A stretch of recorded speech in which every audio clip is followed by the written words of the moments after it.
Now at 9, police in Oklahoma chase a Webb City robbery suspect on the interstate. Plus, an inmate who escaped from the Barry County, Missouri jail is captured. And a recent study found that the number of children overdosing on melatonin has increased greatly, especially in Missouri. I'm Bronte Sorotsky with a local pharmacist's advice on how to take the sleep aid safely. The 4 states' most watched news starts now. Thanks for joining us tonight. I'm Dow Quick. Authorities capture one of 3 inmates who broke out of the Barry County, Missouri jail. Officers late today announced the capture of escapee Christopher Blevins in Casper, Wyoming. Lance Stevens, Matthew Crawford, and Blevins had escaped from the Barry County Jail in Cassville, Missouri on Friday. They were considered armed and dangerous.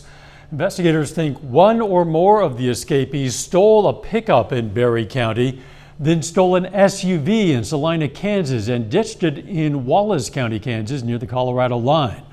Authorities say one escapee might have been spotted in Springfield, Missouri, one in Arkansas. You'll find much more on this case, including how they escaped, on KOAMNewsNow.com. A Missouri robbery suspect leads police on a high-speed chase in Oklahoma.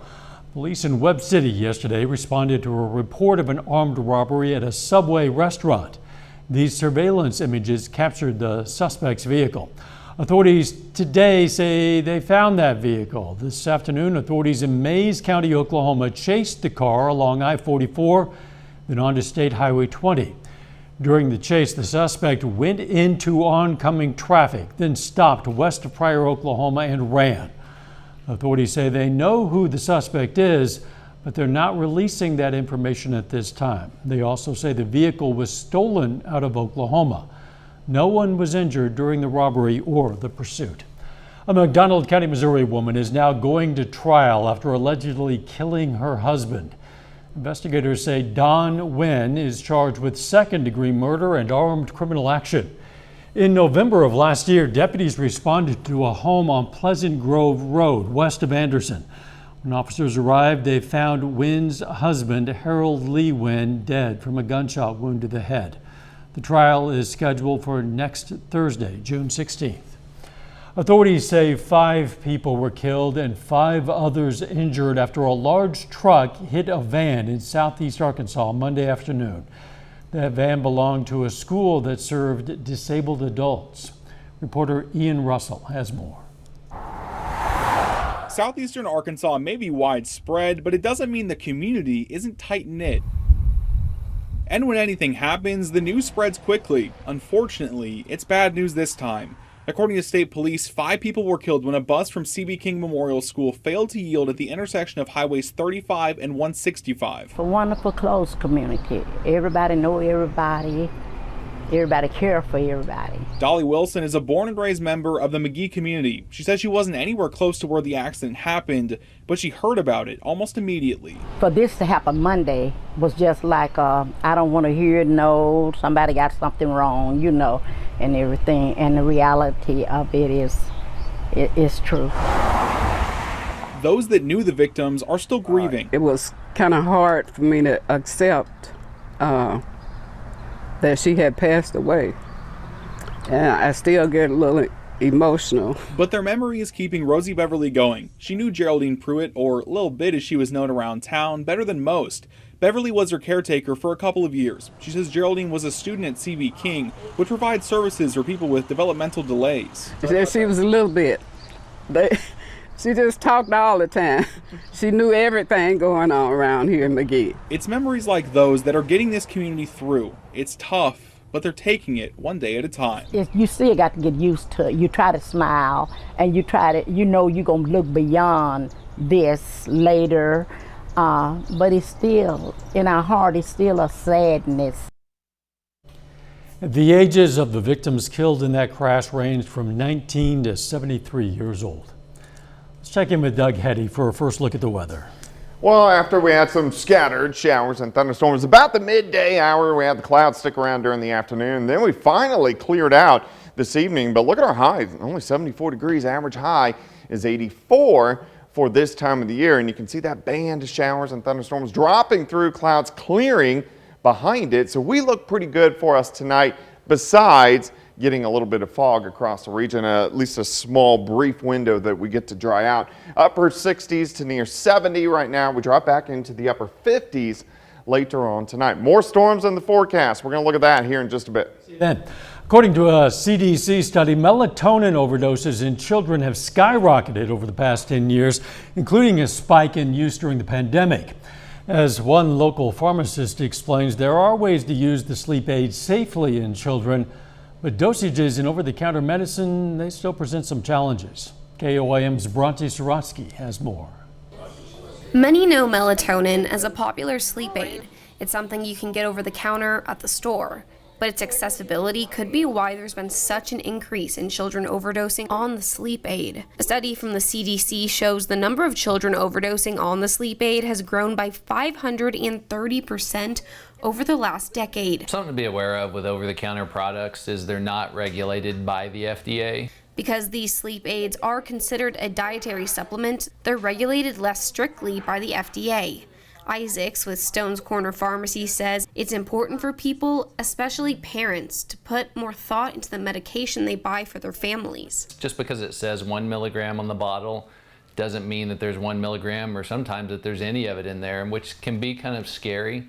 But getting it from a trusted source and being able to ask questions is really important to make sure you know what you're consuming, because over-the-counter products are different than prescription products.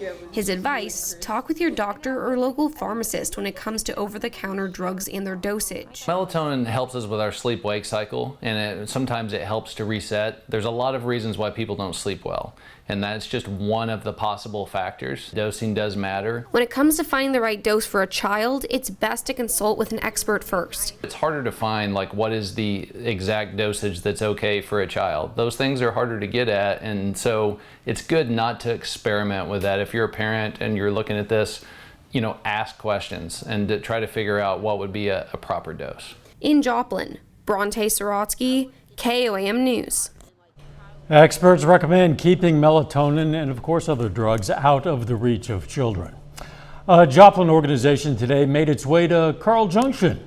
1 Million Cups hosts meetings with members of the Joplin Chamber of Commerce, complete with coffee. And today, they hosted a meeting for businesses in Carl Junction. Officials hope events like this can boost the local economy. There's a lot of great feedback from people that have been through starting a business, running a business, and it was good to get a bunch of feedback. If you're interested in learning more about 1 Million Cups, you can visit our website. That's KOAMnewsnow.com. Local car dealership teamed up with an organization to make a warm donation. Frank Fletcher Subaru and the Leukemia and Lymphoma Society donated blankets to patients from the Freeman Cornell Bashore Cancer Institute. The donation is a tradition with the dealership as it celebrates its Subaru Loves to Care event in June. The goal of the donations is to spread hope and warmth to the patients during treatments. I think it's amazing. I think that, we really appreciate the fact that they care so much for the community and especially for our cancer patients. We are very appreciative. They also donated metal lunch boxes containing art supplies to Children's Miracle Network hospitals for pediatric patients. KOAM News at 9 on Fox 14 takes this time now to honor another four-state hero. Herschel Moore served in the U.S. Army from 1943 to 1946. The Comanche, Oklahoma native was stationed in North Africa and Italy, and we salute technician Herschel Moore, a four-state hero. Doug is next with a complete look at the forecast, and later Pitt State women's basketball brings in more than 150 high school teams for their annual team camp. We'll have details in sports.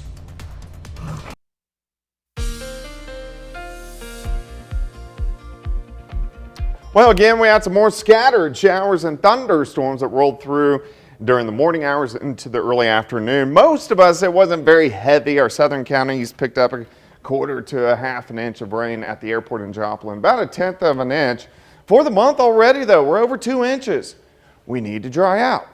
It's right around the corner. We're going to start to dry things out, but we still have another complex we're going to have to deal with tomorrow night. Temperatures are very comfortable. We're sitting upper 60s to near 70. Look at this nice shot. We are approaching the longest days of the year, daylight-wise, here in about the next 10 days or so, actually about 13.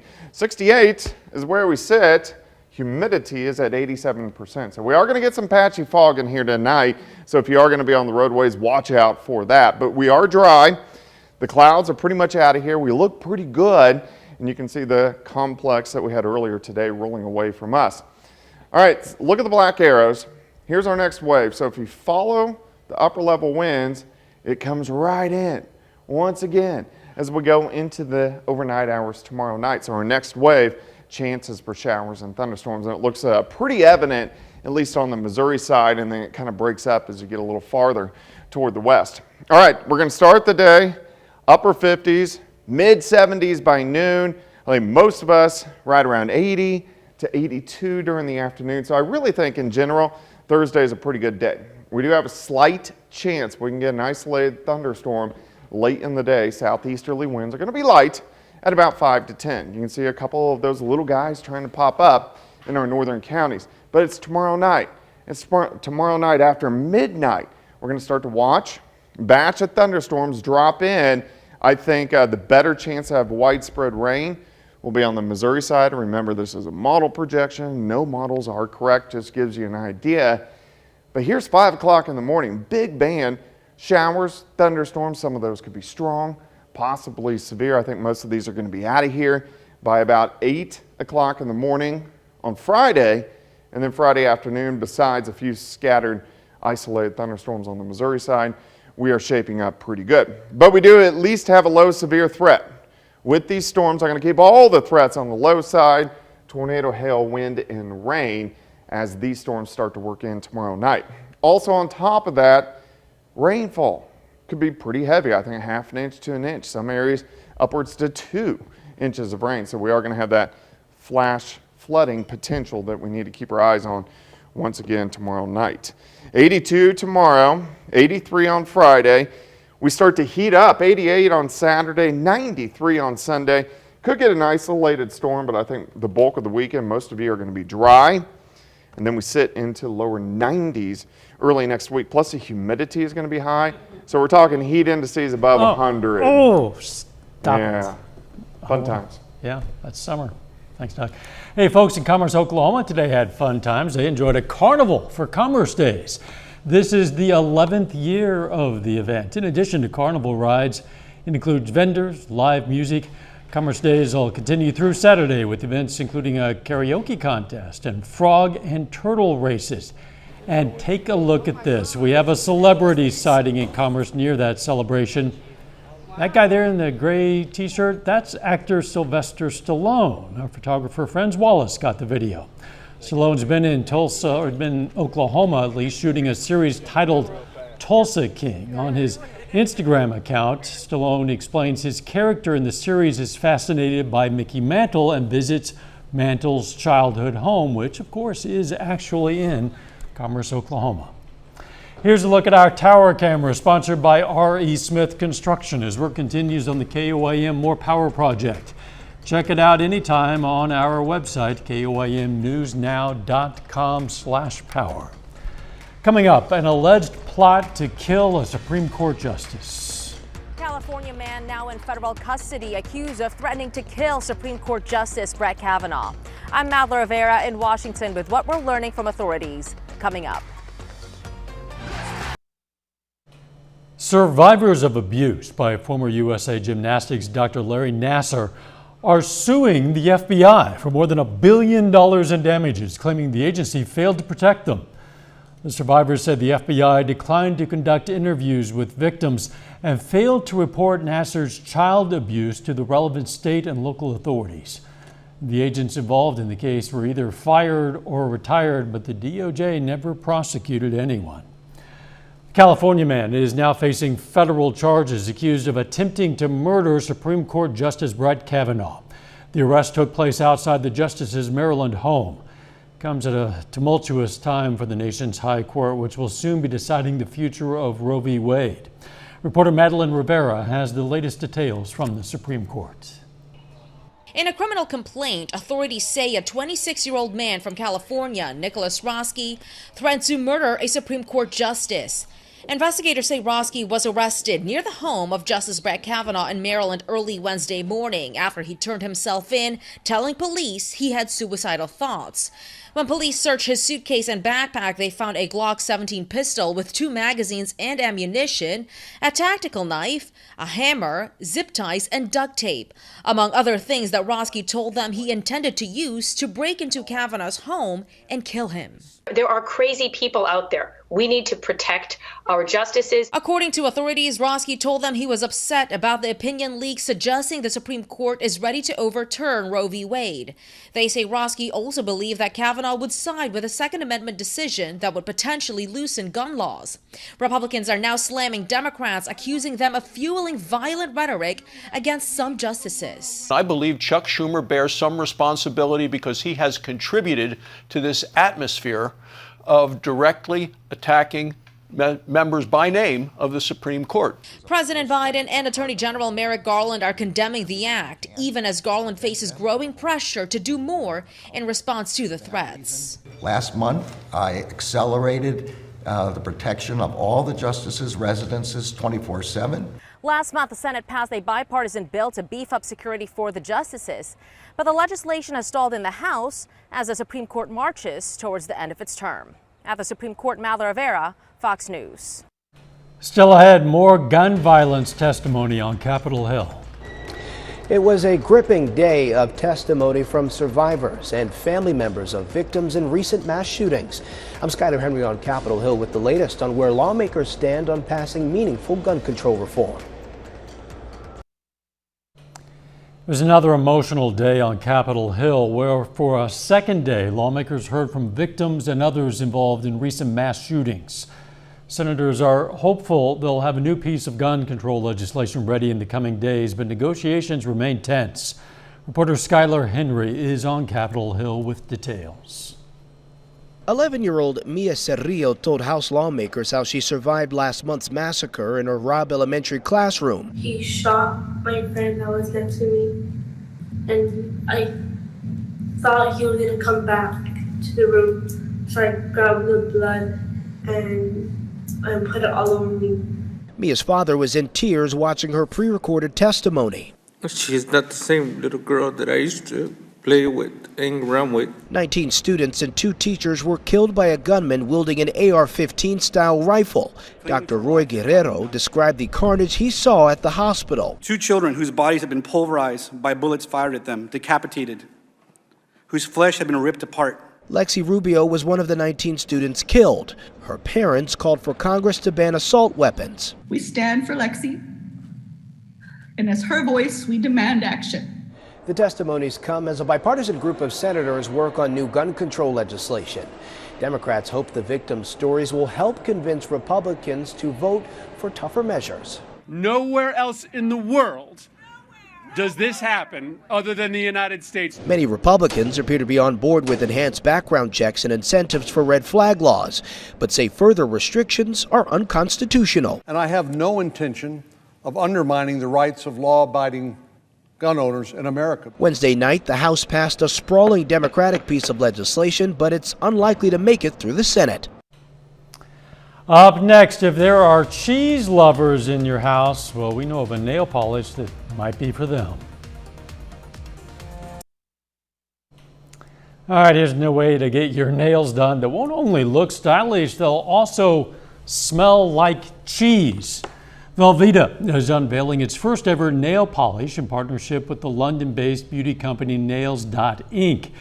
The collection is called Velveeta Pinkies Out Polish, and it features 2 colors inspired by Velveeta's signature cheese colors, the vibrant red finger food and the deep yellow called La Dolce Velveeta with the Velveeta cheese scent. No kidding.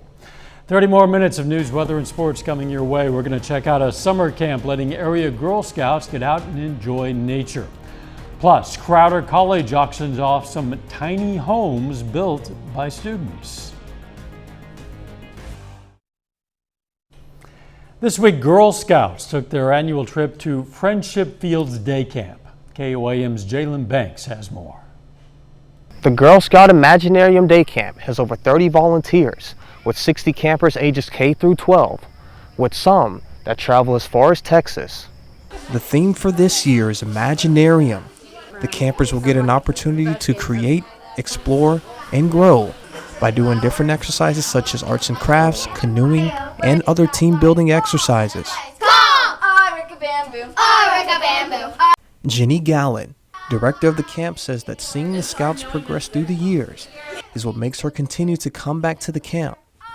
You know, anytime a girl catches a fish for the first time, or gets on a kayak for the first time, or a canoe, or starts her first fire, it makes everything worth it. All the hours and time we put into planning this, it makes everything worth it. Jenny also says that the skills she hopes the campers gain from their time as Girl Scouts is their people skills. Bethany Blessett, a program assistant at the camp, has been a Girl Scout since kindergarten and echoes that sentiment. Being able to meet new people and interact with different types of people, I think that's really helped. In a career, you're going to need to interact with a lot of different people, and I think that's really helped me be more sociable and not be as nervous when I have to meet new people in a crowd. In Frontenac, at the Friendly Fields Girl Scout Day Camp, Jalen Banks, KOAM News. That camp will run through Friday.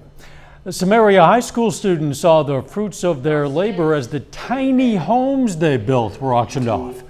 Students in Crowder's Building Technology program built 2 cabins and 2 hunting blinds for school projects. Today, the program hosted an online auction to sell them. It's still a great showcase of what the students are learning. And you know, there's nothing more rewarding than a student to say, I was part of this project, I got to work on this. So hopefully maybe they'll see where one of these houses go to and be able to drive by and say, I helped build that. The program consists of high school students from Neosho, McDonald County, Seneca, East Newton, and Diamond. A Joplin nonprofit organization served the community with a drive today. Newly formed Friends of the Joplin Public Library launched a membership drive so they could grow the services of the library. The drive's goal is to raise funds for the library by having people enroll in memberships.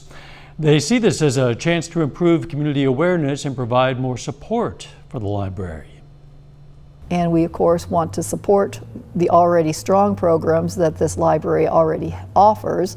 And libraries are like schools and many other entities that an outside support group is often a real boost for them. Yearly dues start at $5 for students under 18, $10 for individual membership, $20 for a family. A Jif peanut butter recall list continues to expand to more products using Jif as an ingredient. Taharka Brothers Peanut Butter Cup Ice Cream, ready-to-eat chicken salad at an Amazon retail location, and peanut butter products in various places like Disney World have been recalled for possible salmonella contamination.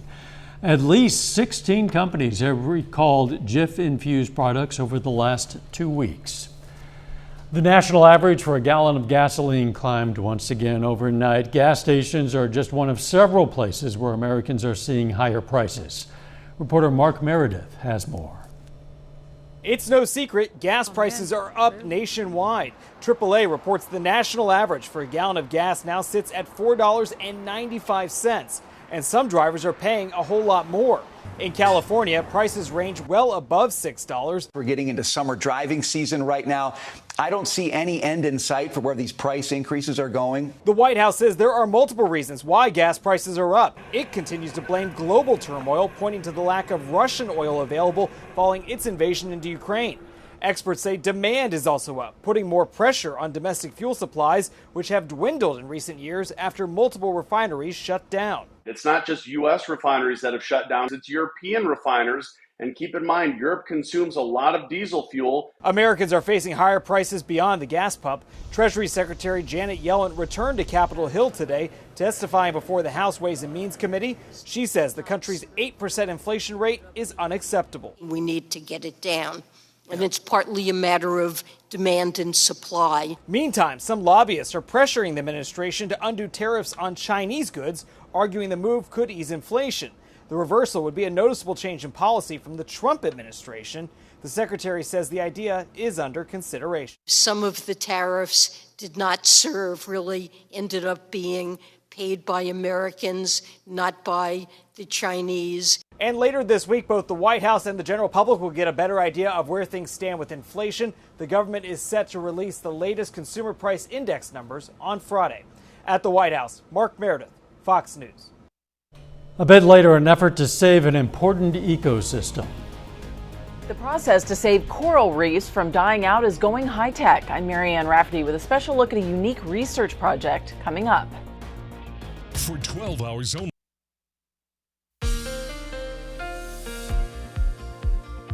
Well, we had scattered showers and thunderstorms in here late morning into the early afternoon. A lot of clouds all day long, but finally got some sunshine during the evening hours. Temperatures really pleasant as we only went into the mid-70s, upper 60s right now. It will get a little bit chilly as we go through the overnight hours for us tonight, at least chilly on June standards, as we're going to drop back into the upper 50s for overnight lows. 68 right now, winds are pretty much calm. Look at the humidity, it's way up there. So with calm winds, the moisture on the ground, we're going to get some patchy fog as we go through the overnight hours. Nothing going on here.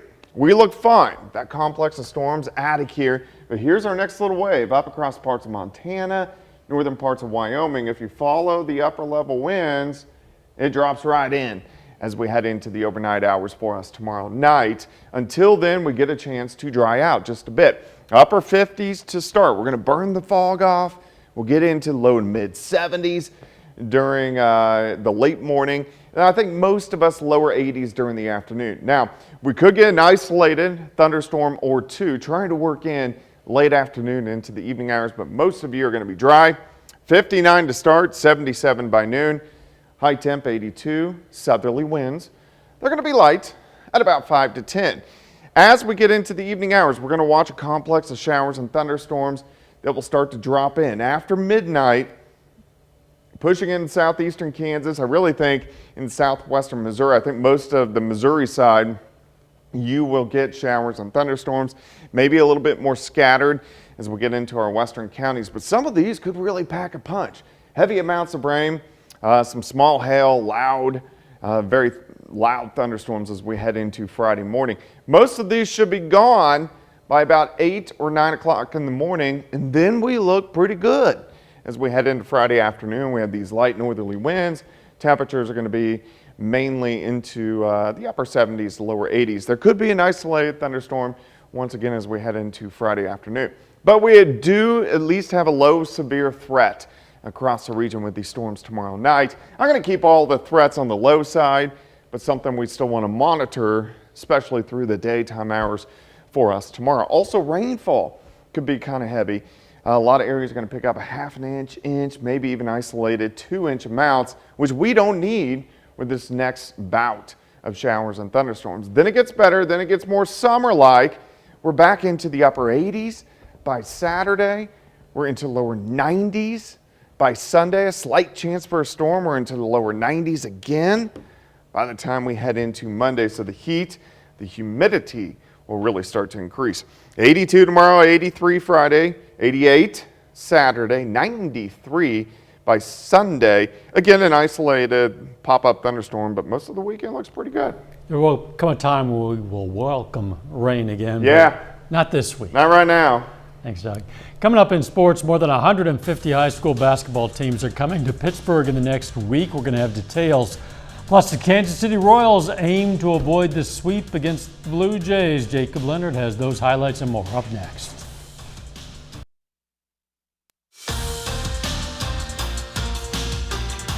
Well, today is the opening day of Pitt State women's basketball high school team camp. Now, it's one of the biggest camps in the area with more than 150 teams scheduled to come to town over the next 10 days.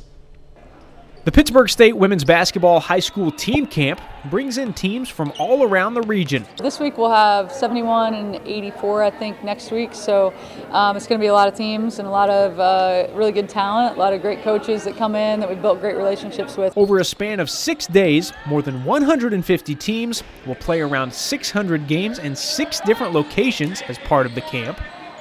For local teams, it's a chance to push themselves against new and tough competition. We get to see a lot of different competition for our kids. We put our group in the toughest competition division every year, and we see a lot of great basketball. And it's not about necessarily wins and losses, but improving. And we give our kids that opportunity to kind of expand their game, progress, and maybe put some more tools in their bag for the season. For Pittsburgh State, it gives the coaching staff a chance to see potential recruits. Typically, we would possibly get a commitment from this camp or right before camp, right after camp. We get them here on campus, get them to meet our players, meet our staff, and get involved in the community. They're going places in the community that they get to see that even before you're a Pitt State athlete. I think Pittsburgh is really appreciative of new people coming into town because we're always dealing with that with the college, incoming freshmen and those things. So the college is very welcoming, the town's very welcoming. So it's really their first taste of that. And it gives current PSU players who help run the camp a chance to work together in the off-season and build a little team chemistry. It's awesome to have our incoming freshmen and new players come join us and see what Pitt State is all about and kind of get a feel for who we are, like as individuals on and off the court. All the way around, it is just a phenomenal experience for, I think, everybody, and we're happy to host. We love that we have this, like I told somebody, I ran out of room in the dorms, and they're like, well, that's a great problem to have. And so some of these things, it truly is, like it's a beautiful mess. We love it. Session 1 of the camp runs from today through Friday, with Session 2 going from Wednesday to Friday next week. Well, tonight is Game 1 of the Women's College World Series Championship. Oklahoma Sooners are in the tournament finals for the third consecutive season, facing the rival Texas Longhorns this evening in Game 1 of the 3-game series. And right now, Oklahoma is cruising. They're up 12-1 in the top of the 5th. Jocelyn Allo is 2 for 2 in the game with a homer and a pair of RBIs. The Kansas City Royals are struggling a little bit right now. The Royals have lost 3 games in a row and 15 of their last 18 games. And this afternoon, they're on the field at home against the Blue Jays, trying to avoid a 3-game sweep. A good start, bottom of the first, Emmanuel Rivera singles up the middle. That scores 2. Royals go up 3-0 after the first. Now in the fourth, it's tied at 3 until Salvador Perez gets an RBI single of his own. Scores Andrew Benintendi. Kansas City is back on top. And the bats would stay rolling today. In the sixth, Carlos Santana doubles on a line drive to right. Perez in easily from third. At that point, it is 7-3, but they would add another. Whit Merrifield in the seventh. Doubles here to score Michael Taylor. Kansas City avoids the sweep 8-4. 8 runs, by the way, the most for the Royals in a game since May 15th. As for the St. Louis Cardinals, they try to even their series with the Rays tonight after a heartbreaker in extra innings last night. And tonight's game, not as close as that one. Cards fall 11-3. Tyler O'Neill, though, has a nice night. He goes 2 for 4 for St. Louis with a solo home run and 3 RBIs. And that's a look at sports. We're back with more news right after this. Today is World Oceans Day, and as people all across the country study how they can reduce their impacts on the seas, international scientists are using underwater microphones to track the health of corals and save vulnerable reef systems.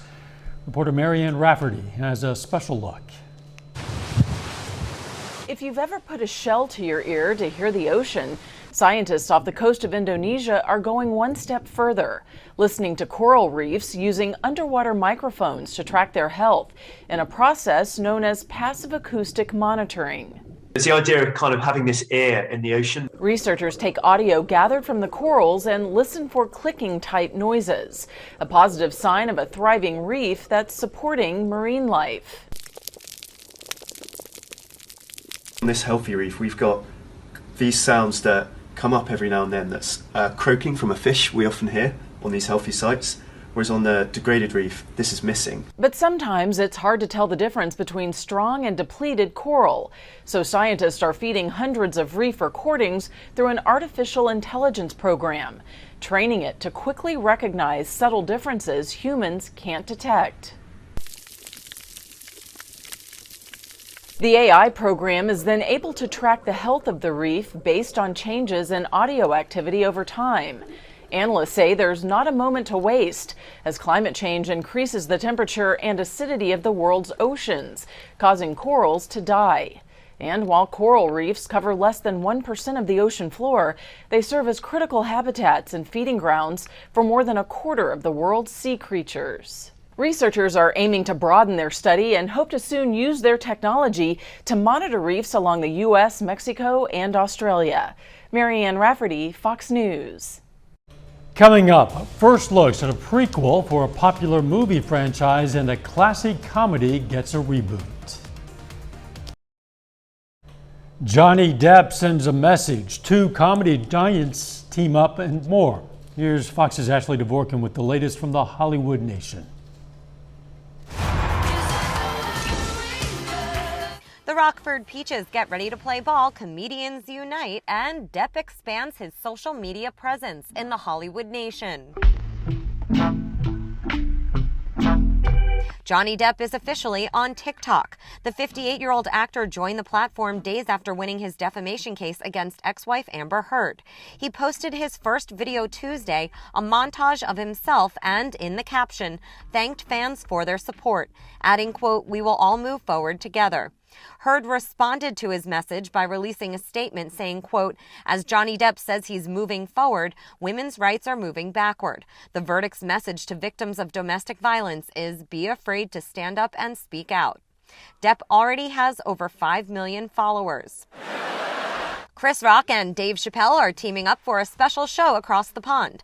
The comedians, who were both attacked on stage in separate incidents this year, will co-headline a stand-up comedy special at the O2 Arena in London September 3rd. I saw a sign in the sky. I'm ready. In today's First Looks, a female Comanche Nation warrior goes up against an invisible killer in the first official trailer to Prey, the prequel to the Predator franchise set 300 years in the past. It premieres on Hulu August 5th. And Amazon Prime Video released the trailer to its TV adaptation of A League of Their Own. The reboot series is based on the 1992 hit film about the real-life All-American Girls Professional Baseball League. That premieres August 12th. In Hollywood, Ashley Dvorkin, Fox News. And that's our time for tonight. Thanks for joining us. We're going to leave you with video of turtles nesting near the Great Barrier Reef. Let's make it a great tomorrow.